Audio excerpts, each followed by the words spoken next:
오늘은 창세기 9장 8절에서 17절을 보도록 하겠습니다. 노아 언약. 방주에서 나온 노아에게 하나님은 생육하고 번성하여 땅에 충만하라 말씀하셨습니다. 노아가 방주에서 나왔다는 것은 예수님의 품에 안겨 노아가 받을 심판을 예수님이 대신 받으신 것을 눈으로 보았다는 의미로 복음을 깨달았다는 뜻입니다. 그래서 복음을 모르는 자에게 복음을 전하여 그들의 생명을 살려야 한다는 것입니다. 그리고 복음을 전하는데 주의할 점이 있다는 것으로 방주에서 나온 노아에게 산 동물을 먹거리로 주시며 핏째 먹지 말라는 말씀하셨습니다. 산 동물은 예수님의 몸인 생명의 떡을 말하고 피는 예수님이 십자가에서 대속 제물로 죽으시는 것을 말하는데 제단에 드리는 제물은 장차 오실 예수님의 모형과 그림자로 참 제물이 아니므로 그 제물로는 제사함을 받지 못한다는 뜻입니다. 그래서 율법의 말씀에 따라 제물을 드렸다고 해서 제사함을 받았다고 생각하지 말라는 뜻이 핏째 먹지 말라는 뜻이며 오직 참 제물 대신 예수님의 살과 피인 복음의 말씀만 먹어야 죄사함을 받아 구원을 받을 수 있다는 뜻입니다. 이 말씀을 하시고 다시는 홍수 심판처럼 심판을 하지 않는다는 무지개 언약을 하십니다. 본문 8절에서 11절을 보겠습니다. 창세기 9장 8절.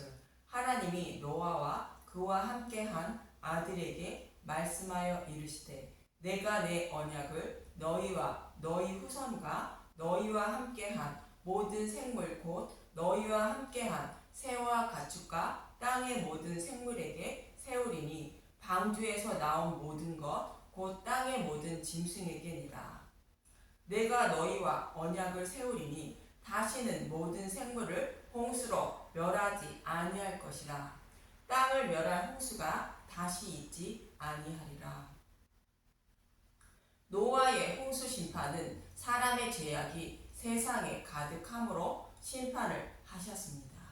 그러나 이제는 사람의 죄악이 가득하다고 해서 노아의 홍수 심판처럼 심판하지 않으신다는 것으로 홍수 심판처럼 심판을 하시면 구원받을 자가 아무도 없다는 것이며 그렇게 되면 여자의 후손으로 메시아를 보내주셔서 구원하신다는 약속의 말씀을 지키지 못하게 되는 것입니다.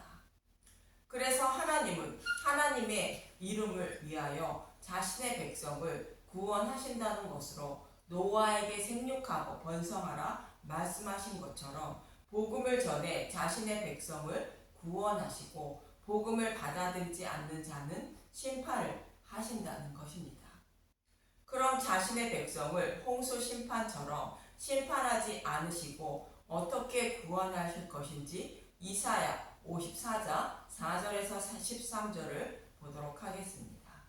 이사야 54장 4절. 두려워하지 말라. 내가 수치를 당하지 아니하리라. 놀라지 말라. 내가 부끄러움을 보지 아니하리라. 내가 내 젊었을 때의 수치를 잊겠고 과부 때의 치욕을 다시 기억함이 없으리니 이는 너를 지으신 이가 내 남편이시니라. 그의 이름은 만군의 여호와시며 내 구속자는 이스라엘의 거룩한 이시라. 그는 온 땅의 하나님이라. 일컬음을 받으실 것이라.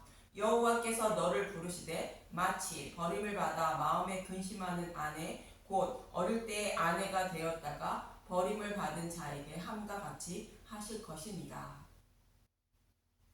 내 하나님께서 말씀하셨느니라.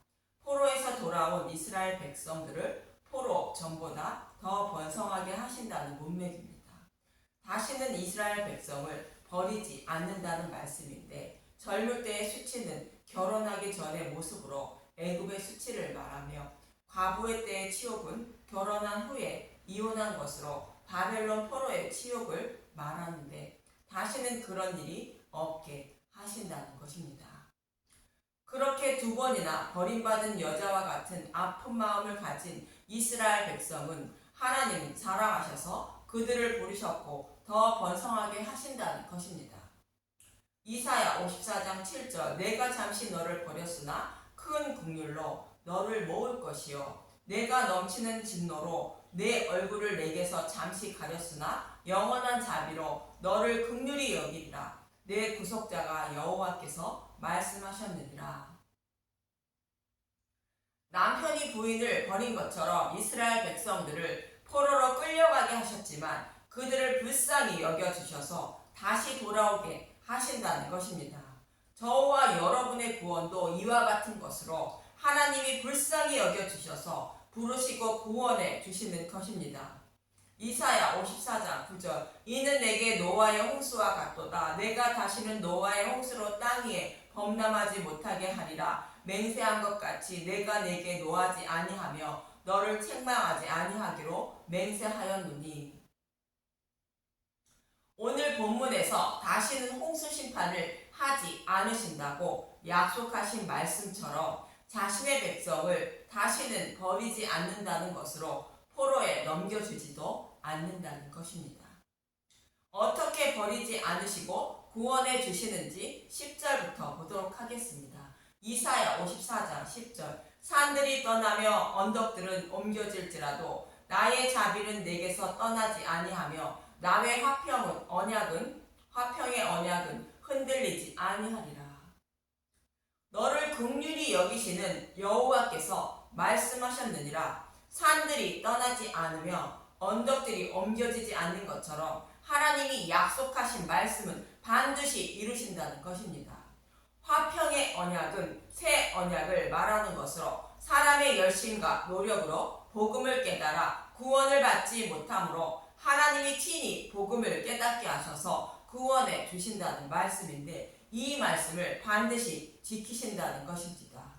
이사야 54장 11절 미래의 예루살렘 너 공고하며 광풍에 요동하여 안위를 받지 못한 자여 보라 내가 화려한 채색으로 내 돌 사이에 더하며 청옥으로 내 기초를 쌓으며 홍보석으로 내 성벽을 지으며 성류석으로 내 성문을 만들고 내 지경을 다 보석으로 꾸밀 것이며.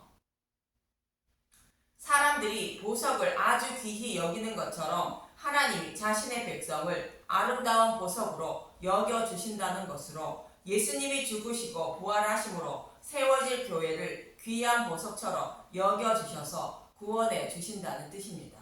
이사야 54장 13절 내 모든 자녀는 여호와의 교훈을 받을 것이니 내 자녀에게는 큰 평안이 있을 것이며. 내 모든 자녀는 여호와의 교훈을 받는다는 것은 하나님이 자신의 백성을 직접 가르쳐 주셔서 평화를 누리게 하신다는 것으로 복음의 말씀을 우리 마음속에 기록해 주신다는 것입니다. 예레미야 31장의 새 언약의 말씀과 동일한 말씀입니다. 하나님은 자신의 백성을 다시는 버리지 않고 구원해 주신다는 것으로 스스로 복음을 깨닫지 못하므로 복음을 가르치고 깨닫게 하셔서 구원해 주신다는 것입니다. 오늘 본문의 말씀도 이와 동일하게 스스로 범하지 않을 수 없으므로 스스로 죄를 범하지 않을 수 없으므로 죄를 범하여 악하다고 홍수 심판처럼 심판하지 않으시고 심판받을 자들 중에서 자신의 백성에게 복음을 전하여 마음에 기록하시고 곧 믿게 하심을 말합니다. 그래서 노아에게 생육하고 번성하라 말씀하시는 것으로 복음을 전하여 심판받아 마땅한 자들의 생명을 살리라 말하고 있는 것입니다.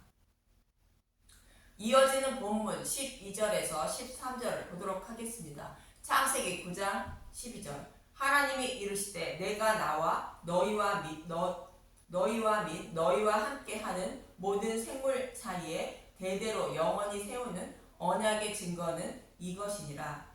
내가 내 무지개를 구름 속에 두었나니 이것이 나와 세상 사이의 언약의 증거니라. 무지개는 공중에 떠 있는 물방울이 햇빛을 받아 나타나는 7빛깔의 줄을 말하는데 비가 그친 뒤 태양의 반대쪽에서 나타나게 됩니다. 무지개는 흔히 비가 그친 뒤에 햇빛이 비춤으로 나타나게 되는 것처럼 비가 상징하는 홍수 심판이 끝나고 하나님의 은혜의 언약을 하시는 것을 무지개로 비유하여 말씀하고 있는 것입니다. 또 무지개는 지구가 멸망하지 않는 한 무지개는 언제든지 나타나는 것으로 이 언약의 말씀은 절대로 변하지 않는다는 의미입니다.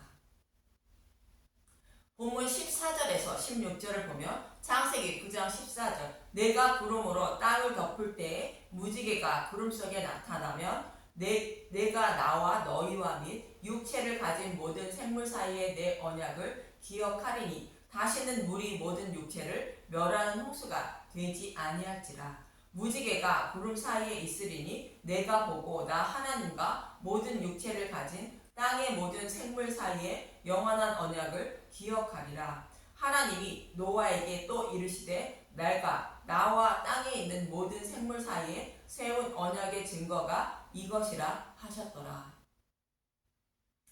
그럼 무지개의 의미는 무엇인지 에스겔서 1장 28절을 보도록 하겠습니다.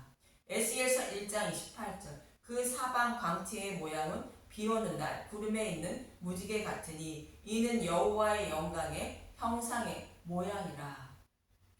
내가 보고 엎드려 말씀하시는 이의 음성을 들으리라. 하나님이 에스겔 선지자를 부르시는 장면인데 여호와의 영광의 형상을 구름에 있는 무지개와 같다고 말합니다. 그럼 여호와의 영광을 무엇이라 말하는지 히브리서 1장 1절에서 3절을 보도록 하겠습니다. 히브리서 1장 1절 하나님이 아들을 통하여 말씀하시다.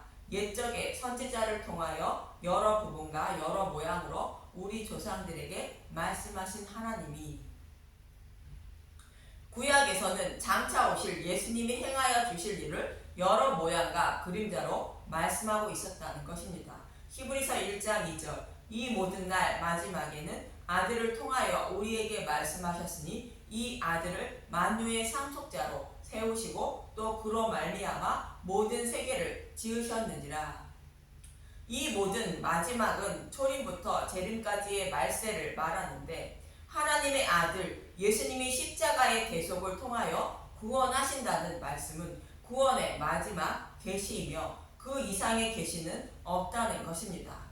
그리고 우주 만물을 창조하신 것도 십자가에서 죽으시고 부활하신 예수님이 만왕의 왕으로 다스릴 것을 이미 계획하시고 창조하셨다는 것입니다. 이처럼 타락한 자신의 백성을 십자가를 통하여 구원하시고 그들의 왕이 되셔서 만물을 다스릴 것을 이미 창세전에 계획하셨는데 이것이 하나님의 영광의 광채시요 그 본체의 형상이라 3절은 말합니다. 히브리서 1장 3절 이는 하나님의 영광의 광채시요 그 본체의 형상이시니라. 그의 능력의 말씀으로 만물을 붙드시며 죄를 정결하게 하는 일을 하시고 높은 곳에 계신 지극히 크신 이의 우편에 앉으셨느니라. 창세전에 계획하신 대로 자신의 백성의 죄를 정결케 하시려고 예수님이 십자가에서 죽으시고 부활하여 하나님 우편에 앉으셔서 만왕의 왕이 되셨다는 것입니다. 이것이 하나님의 영광의 광채라는 것으로 십자가가 하나님의 영광을 나타내신 것이라 말씀하시는 것입니다. 여기서 잠시 하나님의 영광은 하나님의 능력과 성품을 인간이 알 수 있도록 가시적으로 나타내는 것을 말하는 것으로 십자가를 말하는데 십자가를 바라보고 하나님을 찬양함으로 하나님이 영광을 받으시는 것입니다.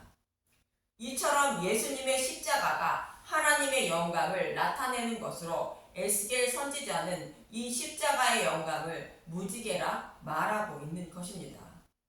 그럼 본문에서 말하는 무지개는 하나님의 영광인 십자가를 곧 복음을 말하고 있는 것임을 알 수 있는 것입니다. 그리고 구름의 의미는 시내산에서 강림하시는 여호와 하나님의 모습을 통하여 알 수 있습니다.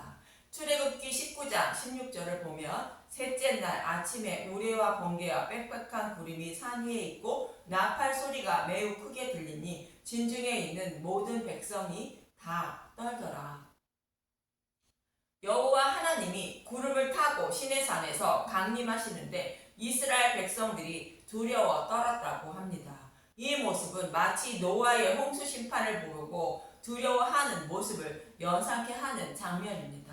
그러나 하나님은 이스라엘 백성들에게 그들의 생명을 살리시기 위하여 율법을 주신 것으로 율법 속에는 복음이 곧 십자가가 숨겨져 있고 하나님의 사랑이 담겨져 있는 것입니다. 율법으로 죄인임을 깨닫게 하셔서 장차 오실 그리스도께 인도하여 믿음으로 약속의 땅을 기업으로 주시기 위한 것입니다. 이처럼 구름은 율법인 성경의 말씀을 말하고 성경의 말씀 속에는 죄인들의 죄를 대속해 주시고 구원해 주시기 위하여 오신다는 메시아 언약이 숨겨져 있는 것입니다. 이 성경의 말씀 속에 있는 메시아 언약이 구름 사이에 무지개가 있다는 뜻입니다. 다시는 노아의 홍수 심판처럼 죄인들을 심판하지 않으시고 그들을 대신하여 예수님을 심판하시고 자신의 백성을 구원하신다는 언약의 말씀인 것입니다. 이처럼 무짐의 언약은 은혜의 언약으로 복음을 전하여 자신의 백성을 구원하시고 복음을 믿지 않는 사람은 심판하신다는 말씀입니다. 이렇게 성경의 말씀 속에 숨겨진 메시아 언약인 복음을 말하는 것입니다. 저와 여러분도 이 무지개 언약의 말씀이 아니었다면 노아의 홍수 심판처럼 이미 심판을 받았을 것이며 복음을 알고 깨닫지 못하여 영원한 지옥불에 던져져야 했을 것입니다. 그러나 하나님은 저와 여러분을 사랑하셔서 여호와의 교훈을 받아 마음판에 새겨주심으로 구원을 받음을 잊지 마시고 늘 예수님께 감사하며 그분을 알기에 힘쓰고 애쓰는 저와 여러분이 되시길 간절히 기도하며 소망합니다. 감사합니다.